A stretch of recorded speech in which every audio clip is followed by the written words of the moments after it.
Welcome back. আপনাদের সবাইকে স্বাগত জানাচ্ছি। আশা করছি আপনারা সবাই ভালো আছেন। আপনারা সবাই জানেন আমরা বেশ কিছুদিন ধরে খুঁজছিলাম এমন কিছু কণ্ঠস্বর যারা ভয়ের ঘটনা পড়ে শোনাতে ভালোবাসেন। তেমনি একজন জুবায়ের। আমাদের একটা ঘটনা তিনি পড়ে শোনাবেন আজকে। আশা করছি আপনাদের ভালো লাগবে। তো জুবায়ের বলছে, আসসালামু আলাইকুম মুন্না ভাই, কেমন আছেন জানতে চাইবো না? আমরা সবাই জানি আপনি সবসময় ভালো থাকেন। তো আজ যে ঘটনাটি শেয়ার করব সেটা ঘটে আমার মায়ের মেজোপু অর্থাৎ আমার নানির সাথে। ঘটনাটা ২০০৭ সালের দিকের। তখন আমার বয়স ৬ বছর। বলে রাখা ভালো, আমার নানারা ছিলেন ৯ ভাই বোন, তার মধ্যে ৪ ভাই ৫ বোন। ঘটনাটা ঘটে আমার নানার মেজো বোন অর্থাৎ আমার আম্মুর মেজোপুর সাথে, যিনি সম্পর্কে আমার নানি হন। ঘটনাটার সূত্রপাত মূলত একটা প্রচ্ছন্ন বিষয়ের উপর সম্পর্কিত। আমার নানাদের ৯ ভাই বোনের মধ্যে আমার নানা ছিল মেজো। ছোটবেলা থেকেই আমার নানার সাথে তার মেজো বোন অর্থাৎ আমার সেই নানির মধ্যে ছিল খুবই ভালো সম্পর্ক, অর্থাৎ ভাই বোনের সম্পর্ক। বিপদে আপদে তিনি সবসময় আমার নানাকে সাহায্য করতেন, আর প্রয়োজনে নানাও তাকে সাহায্য করতেন। তবে ঘটনাটা মূলত একটা জমিকে কেন্দ্র করে হয়। আমার নানার যিনি বাবা ছিলেন তার গ্রামে বেশ কিছু জায়গা জমি ছিল, কিন্তু তার মধ্যে এমন একটা জমি ছিল যেখানে অন্য জমির ন্যায় চাষবাস অনেক আগে থেকে শুরু হয়। তখন সেটা অন্য সব জমির মতোই ছিল, কিন্তু কোনো এক কারণে সেই জমির পাশ দিয়ে বাজার গড়ে ওঠে, অর্থাৎ খুলনা যশোর রোড যাওয়ার ফলে সেটা বাজারে পরিণত হয়। ফলে এই জমির মূল্য অপেক্ষাকৃতভাবে বেড়ে দাঁড়ায় ১০ গুণ। ঘটনাটি মূলত এই জমিকে কেন্দ্র করেই হিংসার বশবর্তী হয়ে ঘটে। আমার নানার বাবার ৯ সন্তানের মধ্যে আমার নানা ছিলেন সব বিষয়ে পারদর্শী, বিচক্ষণ এবং বেশ সাহসী। সুতরাং তাকে সকলেই পছন্দ করতেন। এটা আমার নানার অন্য ৩ ভাই কেন যেন মেনে নিতে পারত না। আমার নানা যে কাজেই হাত দিতেন সেই কাজেই সফলতা পেতেন। সেজন্য আমার নানার বাবা নানার ওপর বেশ আস্থাশীল ছিলেন। যেহেতু তাদের অনেক জমি ছিল, তাই সকল কিছুর দায়িত্ব আমার নানার ওপর এসে পড়ে। এর মধ্যে অনেক বছর চলে যায়, আমার নানার বাবা তিনি মারা যান। প্রথমেই বলেছি, বাজারের জমিটা হঠাৎ মূল্যবান হয়ে ওঠে, আর এজন্য সবার একটা আলাদা চাহিদা তৈরি হয়। বলে রাখা ভালো, আমার নানারা সবাই একসঙ্গেই ছিলেন, মানে সমস্ত ভাই বোন একসাথেই থাকতেন। ফলে তাদের বাবার জমি কখনো ভাগ হয়নি। তবে আমার নানার বাবা মারা যাওয়াতে ওয়ারিশ সূত্রে সবাই এই জমির মালিক। ন্যায়সঙ্গতভাবে এই জমি সকলেরই প্রাপ্য, সকলেই এই জমির অংশীদার। তবে আমার নানার মেজ বোন, আমার নানা এবং তার বড় ভাই ছাড়া বাকি সকলেই এই জমির ভালো দাম পেয়ে বিক্রি করে দেয়। তবে এই জমির দাম দিন দিন বেড়েই চলে। একসময় পারিবারিক দ্বন্দ্বের সূত্রে আমার নানার বাকি ৩ ভাই আমার নানার প্রতিপক্ষ হয়ে ওঠে। প্রথমেই বলেছি, আমার নানা অন্য সব ভাই বোনের থেকে যোগ্য, সেটা সকলেই জানে। তবে এটা তারা কিছুতেই মেনে নিতে পারে না, একমাত্র আমার নানার মেজ বোন ছাড়া। ফলে তারা এক পর্যায়ে আমার নানার বিরুদ্ধে ষড়যন্ত্র করতে থাকে, কিভাবে আমার নানাকে বিপদে ফেলা যায়। তবে তারই সূত্র ধরে তারা পরিকল্পনা করে কিভাবে আমার নানাকে আইনি জটিলতায় ফেলে ওই জমি বিক্রি করানো যায়। বলে রাখা ভালো, এই জমি যেহেতু দিন দিনে অনেক মূল্যবান হয়ে উঠছিল, ফলে সেখানকার স্থানীয় প্রভাবশালীরাও চাইছিল এই জমিটা অতি দ্রুত তাদের হস্তগত করতে এবং সেখানে তাদের আধিপত্য বিস্তার করতে। কিন্তু আমার নানা এবং তার মেজ বোন এই জমি বিক্রি করতে রাজি ছিলেন না। অনেকবার তাদের কাছে প্রস্তাব করা হয়, কিন্তু তারা কিছুতেই এই জমি বিক্রি করবে না বলে জানিয়ে দেন। এদিকে তখন আমার নানার বড় ভাইয়ের ছেলে অর্থাৎ আমার নানার ভাতিজা, সে আমার নানার বাকি ৩ ভাইয়ের সঙ্গে হাত মিলিয়ে তাকে আইনি জটিলতায় ফেলার নীল নকশা করতে থাকে। কিন্তু তারা কিছুতেই আমার নানার সঙ্গে পেরে উঠছিল না। তবে এর পিছনে কারণ ছিল আমার নানার মেজ বোন।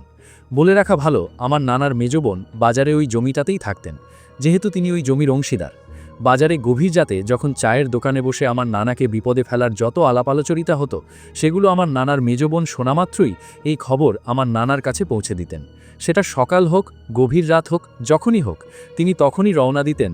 দীর্ঘ ২ কিলোমিটার পথ পাড়ি দিয়ে তিনি আমার নানার বাড়িতে পৌঁছে তাকে খবর দিতেন যে তার বিরুদ্ধে ষড়যন্ত্র করা হচ্ছে এবং কবে তাকে পুলিশে ধরিয়ে দেয়া হতে পারে বা আইনি জটিলতায় তাকে আটক করা হতে পারে।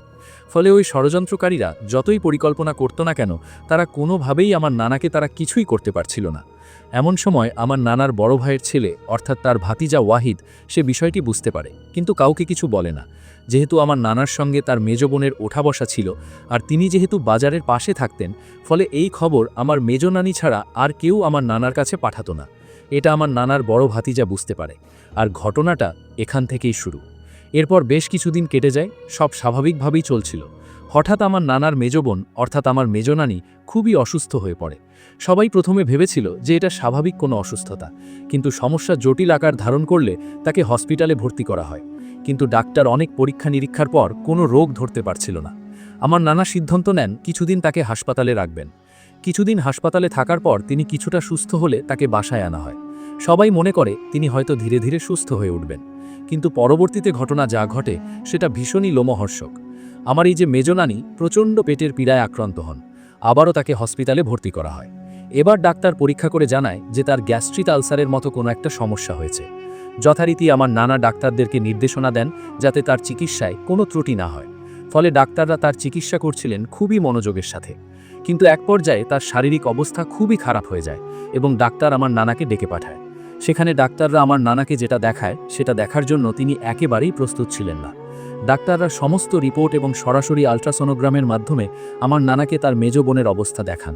তার পিঠের ভেতর সমস্ত অর্গান নষ্ট হয়ে গেছে এবং নানা রীতিমতো বিমর্ষ হয়ে পড়েন। তিনি ডাক্তারদের এই ব্যাপারে জিজ্ঞেস করলে ডাক্তারও কিছু বলতে পারে না। তারা বলে তারা কিছুই বুঝতে পারছে না যে কেন এমন হলো। পরবর্তীতে আমার নানা সিদ্ধান্ত নেন যে তাকে ঢাকা মেডিকেল কলেজ হাসপাতালে নিয়ে গিয়ে চিকিৎসা করাবেন। যেই ভাবা সেই কাজ, তাকে খুলনা থেকে ঢাকা মেডিকেলে হস্তান্তর করা হয়। তবে তাতেও কোনো লাভ হয়নি, কারণ তখন অনেক দেরি হয়ে গেছে। ডাক্তাররা পরীক্ষা নিরীক্ষা করার মাধ্যমে জানিয়ে দেন যে তার সার্বিক অবস্থা আরও অবনতি হবে, তিনি আর বেশি দিন বাঁচবেন না।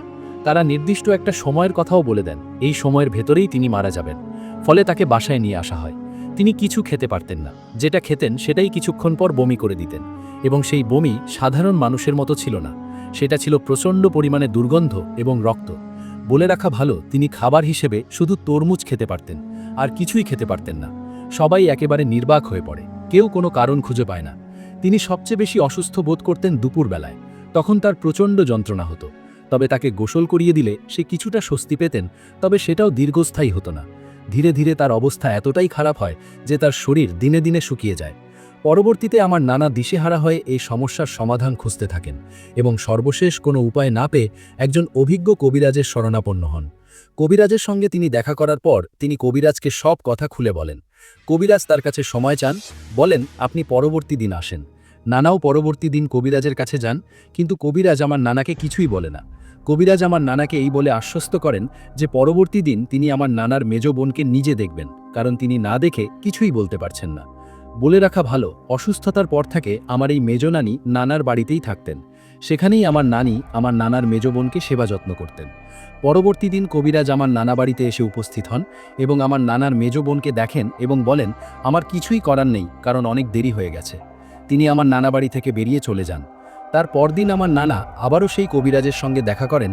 তখন আমার নানা কবিরাজকে যেটা জানান সেটা শোনার জন্য নানা এবং আমরা কেউই প্রস্তুত ছিলাম না। যে বাড়িতে তিনি থাকতেন সেখানে একটা আম গাছ ছিল, যেটা ছিল ওই বাড়ির উত্তর কোণায়। সেই গাছের ভেতরে এই বান মারা হয়। ওটা ছিল একদম প্রাণবন্ত এবং সতেজ। তবে যখন নানার মেজ বোন মারা যায় তখন সেই আম গাছটি শুকিয়ে একেবারে কাঠ হয়ে যায়, সমস্ত পাতা ঝরে পড়ে। পরবর্তীতে কবিরাজের কথা অনুযায়ী আম গাছটি কেটে ফেলা হয় এবং আমার মেজ নানির দুই ছেলে অর্থাৎ আমার দুই মামা গাছটি কাটার পর তার ভেতরে লম্বা একটি লোহার পেরেক পান। এত বড় পেরেক সাধারণত ব্যবহার করা হয় না। এই পেরেকের মাধ্যমে মূলত আম গাছের ভেতরে কালো জাদু করা হয়। জানা যায় কালো জাদুটা এমন ছিল, যতদিন যাবে এই আম গাছটি শুকিয়ে যাবে, সাথে সাথে যার ওপরে এই কালো জাদু করা হয়েছে তার অবস্থা এই আম গাছের মতো হবে এবং এক পর্যায়ে আম গাছ শুকিয়ে মারা যাবে। যার ওপর কালো জাদু করা হয়েছে সে ওই আম গাছের মতো ধীরে ধীরে এক পর্যায়ে শুকিয়ে মারা যাবে। এবং ঘটেও তাই, আমার নানার মেজ বোন অসুস্থ হয়ে ঠিক এভাবেই শুকিয়ে মারা যান। আমার নানা কবিরাজকে জিজ্ঞেস করেন যে কে করেছে এই কাজ, কিন্তু কবিরাজ প্রথমে কথা বলতে চায়নি। কিন্তু আমার নানা জোরাজোরিতে কবিরাজ এক পর্যায়ে বলেন যে আমার নানার বড় ভাইয়ের ছেলে অর্থাৎ তার ভাতিজা আমার নানার এই মেজ বোন অর্থাৎ তার ফুপুর ওপর কালো জাদু করেছে।